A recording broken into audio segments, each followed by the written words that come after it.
Welcome to Cleve Culture! Hi, everybody, I'm Sunny. I'm Mindy. I'm Angelica. And I'm Christoph. Welcome to our podcast. Let's get right into it. And we are going to be talking about, if you couldn't tell, Culture with Cleve. yeah, aka Cleve Jones. So, yeah, I guess kind of starting off, maybe we can go with his early background, his upbringing, and so. Anyone want to start, or I don't know. I feel like I'm rambling now or taking off. Yeah, we love the sound of your voice. We love the sound We of like your your voice, guys. Okay, so we'll give you some background information. So, Mr. Cleve Jones was born on October 11th, 1954, in West, excuse my pronunciation, I don't know if I'm going to pronounce this right, Lafayette? Mm-hmm. West Lafayette, Indiana. I love Indiana. All plain, no terrain. I mean, it's really interesting though because it is the National Coming Out Day, and considering how what he ended up doing when he grew up, I mean, it's kind of like destined made to be. Yes. Which I think that's pretty cool. But later on in life, he did move to Scottsdale, Arizona, and he never truly felt at home during his time in Scottsdale. And I think a lot of that has to do with cultural influence and religious influence in Arizona. At least from my time that I spent in Arizona, which was regrettably very little. However, being there was definitely an eye-opener, and it definitely probably, considering what he was due later on in life, affected him to a certain degree. Mm-hmm. Yeah, Arizona, man. It's hot there. I mean, Like military flip-flops type hot. or beyond. Yeah. But what else do you think could have contributed to that? I mean, what else do you think could have contributed to him struggling being in Arizona with his family? I mean, when you grow up, like your family, like they're who you're first introduced to. You learn who you are, what you're supposed to be, how you're supposed to live, your morals. Like you learn everything from that immediate community. So like literally like before you even go to school, like you're immersed, like these are the people that you're with. You're bound to them usually, unless it's a special circumstance, by blood. But yeah, they're who you pretty much learn how you start out life with. So family really family and family friends, they really impact who you are or who you start out to be as a person. I mean, like the old saying always goes, blood is thicker than water. Yeah. Mm. I was gonna add on to that point. Also, it doesn't really help that his mom and his family were so religious, and that his mom was a Quaker, which actually I didn't know was a valid excuse to not be drafted, which is part of the reason. To the war? Right. Yeah. To the Oh, Vietnam War. I didn't Yeah. know that. Yeah. And so, Wow. I'm pretty sure that had a major influence on why she even was religious and why she even identified as being a Quaker in the first place to get Cleve not drafted. But yeah, thinking to his own internal persona and how his own feelings are being contemplated and being built up. It's a struggle to not only be closeted at the time, but to be in a super religious family that you probably know will never. Learning from his parents and wanted different. I think also a huge problem was how much he was bullied in high school and Right. as in his youth. He didn't want to be gay, and he knew from a young age. And I think children especially have this instinct intuition to figure out if someone's different from what's the quote unquote norm. Mhm. And if you don't confide or fit into one of those boxes for whatever reason that may be, if it's skin color, religious practices, or even personal beliefs and sexuality, that definitely was a huge problem for him, and he had a lot of internalized homophobia, which led to later on when he was stealing his pills from his parents and his threatening of ODing, and that all those issues that just kind of boiled down. I mean, it's a miracle for where he was at the time for him to survive. Mm-hmm. I mean, he moved out after 18. He couldn't live with his parents anymore. Mhm. Impressive that he was able to do that. I mean, Exactly. all my friends from college that are graduating now, 23, 24, 25, and they're still living at home, which, Yeah. nothing against it, but to move out at 18, Right. holy crap, that's impressive. And Well, milk was $1, not $5. inflation's a bitch. It is. Inflation's a bitch. But, I mean, for him to go anywhere, especially when he was Right. 19, I mean, San Francisco, where I'm from, my home. Oh, really? Okay. Yeah. Oh, I didn't know that. The more you know. We're learning about everybody's today. Everything happens for a reason. It does, and the hardships that he faced because of his parents coming out, and then he made his way to San Francisco, where he met none other than Harvey Milk, Yes. who took him under his wing, which I think was a phenomenal outtake. I mean, at the time, it's just he was such a prominent figure within the community, and for him to find that safe space within. I mean, San Francisco has always been a safe space for the LGBTQ community, and has been definitely a pinnacle location as well for all activist movements. Correct. No. And Well, we saw that in the movie. Mhm. He portrayed, very well. So that's true. And I will say, it is funny when they have the tower, and during Pride it's a rainbow, and since it already looks like a penis, it just is a rainbow penis during Pride. It's very funny. Also, I think there's also an underlying theme of, to never give up. Like throughout not only Harvey's political campaigns of 2 unsuccessful trials, but finally getting it on the third time. The third time's a charm. Maybe that's where it came from. But I think also Cleve has lived with that his entire life, to not fall into finding him almost as a father figure. Yes. Mhm. As you mentioned, I know you probably would want to get into more, so I'll give you your own space to talk about that. But I think that's such an important dynamic to have, and I think that highlights really well throughout, not only this movie but also the documentary Milk that we saw in class as well. You spoke very well on that. Did you want to share that? Which part? All of it. The part where he was a father figure to him. Oh, that part. Yeah, no, that's kind of a part of how I mentioned before, finding your chosen family.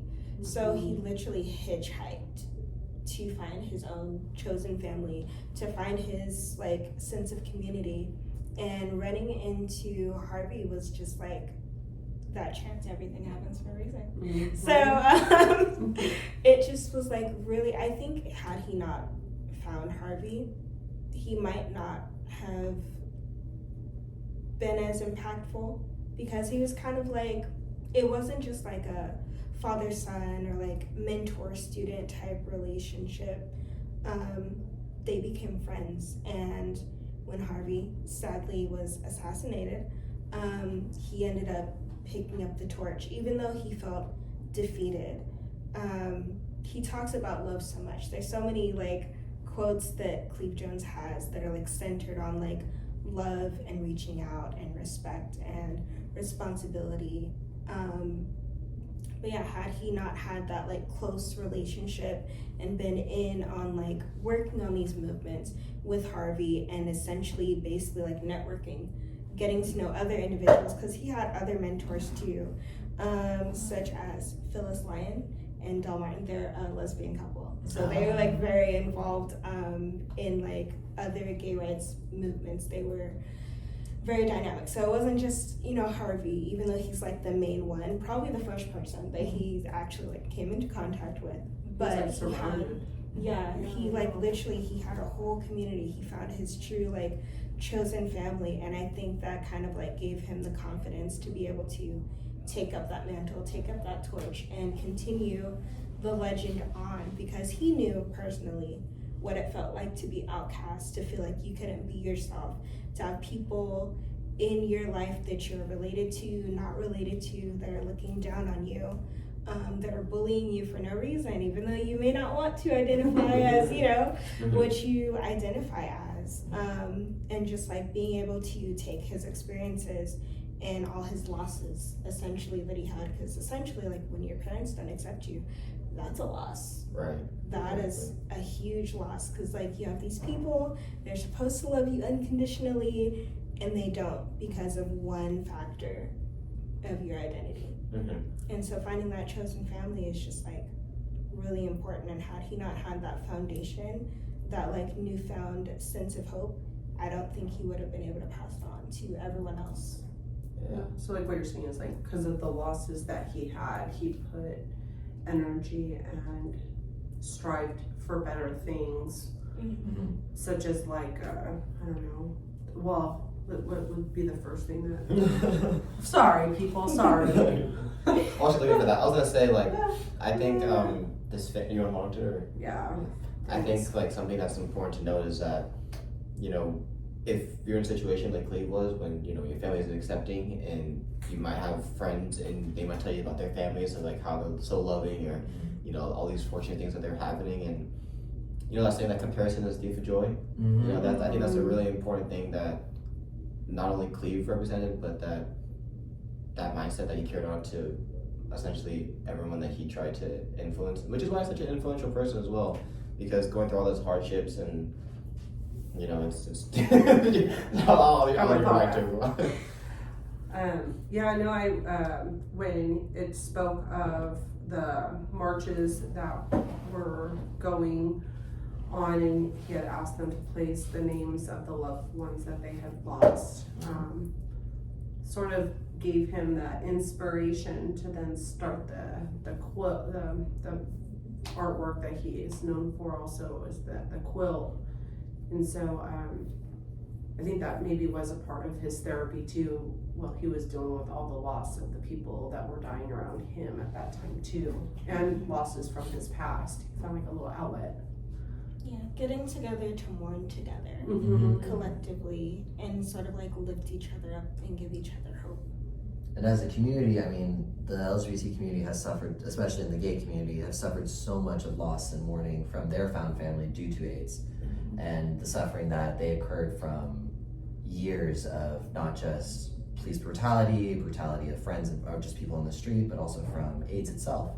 I mean, it's disheartening to see how he probably lost so many friends and so many good friends because of it. Yeah, he did. Literally, he was like night and day. One day, everyone is fine. Next day, everyone's dying. And like, he continued to lose people. He went and he saw friends that were dying. I think it talked in one of his interviews, he talked about like actually going and seeing a patient and the comparison of how like there was a picture of him like before he got sick. Like he was strong and masculine. Like, and then you see him in the bed and it's just like he was emaciated. Like he looked horrible. Like literally on death's door, and he died, I want to say a couple days later. Yeah. Well, once Educate me on the whole situation and how he put it into a perspective to where everybody understood, and not just one culture, one sexuality, one gender. Like as a whole, anybody who listened to that understood that it wasn't the location, it was the behavior that we need to change. And so I really liked that speech that interview that I had listened to. And I did love when he said that it was ironic that even today San Francisco still does not have a bathhouse. Yes. Berkeley does, but that's Yes. East Bay does, so does South Bay, but Yes. San Francisco does it, and since it is the hub of activism within the gay community, it's very funny that They don't have one, which is kind of cool to see. Like, you know, activism is for, you know, just for all equality, and then like, yeah, there's the sex on the side, and it's like 20 minutes away. Yes. If anyone's out there looking for a bathhouse in San Francisco, you know who it is. Please don't. For academic purposes only, though. Yes. Of course. For research purposes. Yeah, for research purposes. I think there's a lot of interesting facts surrounding the AIDS quote. I mean, not only that he co-founded that, but also like the revenue that they made from maybe $3 million. Yeah, but I don't think revenues are probably were to be making there, but more just like. Well, the amount of people that even came, right? How many million was that? I want to say 15, I believe. Yep. 15 million people. That's a lot. 15 million people just to come and look at that. I mean, any piece of art. It got a lot of attention, and for a good reason. People, I mean, it represented somebody who had passed. So it does show the unification of the community coming together and all mourning together and visibly showing their grief. Correct. And vulnerability within that, of expressing that, yeah, I lost someone, and it's good to see that I'm not the only one, that I'm not alone. You know, it's especially with people that serve the military, for example, with the widows. They have someone in common because they know they're not alone for a safe knit community, and the AIDS Quilt brought that together in that instance. Yeah, that's true. But it's also important because not everyone who ended up being memorialized through the AIDS Quilt, some of these people were people that didn't have connections to other people. like, oh, this person died from AIDS, but it's like they didn't have a family. They were just like known by maybe one friend at that time. Sometimes it's very heartbreaking to kind of like hear. But I was doing some research. Like, because they just planted the grass and everything, and they were like, oh, yeah, we'll fluff it every 20 minutes. I don't know who's actually going to set up camp out there And fluff do it. night And shifts fluff it. and fluff it every You 20 wouldn't even be able minutes. to make it around that thing So- within 20 minutes. No. Yeah, so they just lied about it, and they ended up killing the grass. So, yeah. If anyone needs a full-time job out there, Gardening, Yeah. Oh man. Yeah, so they 54 tons. Yeah, that was is- yeah. 54 tons was the weight of the blanket? Yeah. Wow. That's insane. I don't even know how. How wide that, like how? Yeah, how the Like a big portions of that semi, would like a probably- semi truck would pull. I don't even know how much.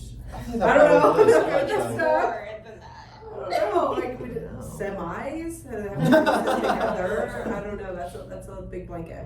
If anyone knows Clark Kent out there, tell him he needs help. But yeah. Okay. So interesting. So I guess we can get on to his later life about. I mean, like his contributions about working with also the CDC on AIDS as well. I think that's important to recognize as well. How he continued that work in legislation and assembling, the health committees and stuff like that. I don't know. I know it's like a broken record almost, but I think it's just speaking that mind of others, kind of, and that being able to share a similar platform with millions of people worldwide. It's unbelievable. I don't know. I'm speechless on just thinking about it. I don't know. I'm sorry. I can't fathom the right words to be saying, but. No, but it is though, because without him, and especially how closely he worked with CDC, I don't think we'd have the same protocols in place for if someone contracts HIV. We would not have the same medical, how far we've come medically with the treatments for HIV and AIDS. That, I mean, yes, there was a lot of famous people, Freddie Mercury, for example, passing away from AIDS, and Magic Mike, who contracted HIV. There are a lot of famous people that did get it, that put a lot of pressure on, realized, oh, it's not just the gay man's disease, it is everyone's disease. Yeah. And that definitely helps, but I do believe like the work that he's done with how closely he's worked with them to push legislation to make sure that you can get PrEP pretty easily, you can also get treatment pretty easily as well, that there are some programs that actually allow PrEP to be free. I mean, I know at school, like most universities, I know like with birth control and condoms it's free, but also PrEP's now on that list as well, which is super, super cool. Yeah. And having those options available to young adults who maybe are not the smartest with their brains because they like to think with several other different heads than the one that they should. They Well, I just want to have fun. yeah, they just want to have fun. Experimenting. Be a little carefree. Yes. Yeah. No, and, I agree. It's on campuses, how you're saying that's good. and I think a lot of that does come from Very him. important. Oh yes, he did. He spoke he spoke of the behavior and how, and everybody, we're sexual creatures, or none of us would be here today. I mean, something happened. Let's be honest. So, I know what you're talking about. I think it was a store. Okay, sorry. That just did so much later. Gone in 5-10 years, it's gonna be a thing that's gonna be continuously growing on and on and on. And the fact that people are, beginning to live their lives with comfortability and stability just because of, maybe hearing someone like Cleve talk in an interview, or just like coming across maybe an AIDS quote and they have no idea what that is, but they're like, this looks pretty cool, I'm gonna check it out. I think that kind of inspiration and influence that he has is mind blowing. Speaking of, Well, no, and he's older now, like you said. So as it's not just you deal with that stereotype or that stigma being a different, choosing different sexuality than what is considered normal, but he faces it still in his older age, and a lot of people within our community also still do. So I think it's important that he still talks and he still speaks even to the younger people, knowing the struggles he started with in his younger age, and he still does. I mean, it doesn't just wash away like you're saying. It's still a part of society, but yet maybe he gives them a little bit hope, right, and that it's possible. Yes, I dealt with the same emotions you did, but you know, and he's had losses, but I think a younger person might look at him and be like, as a huge inspiration to where they can go in their lives. And I don't know if we didn't emphasize it enough already. This guy's resume is insane. I think there's also some more accolades that we should also highlight for him. Is that he led the 2009 National March for Equality in Washington D.C. And he was honored as a champion for change in 2011 by the Obama administration, who also played a. Actually, like, he's done it, so I think that's huge for him. Well, without any further ado, guys, I think any final comments or remarks or anything like that? I do want to leave you guys with this one quote that I love by Cleve Jones. It says, "There is hope and there's courage everywhere, and it starts with love." Yeah. That's sweet. Thank you. Thank you guys for listening. Yes. Yeah, Thank thanks you. for tuning into Cleve Culture Yes. this week. We'll see you guys on the next episode of To Be Determined. Yes. See you guys. Bye. Bye.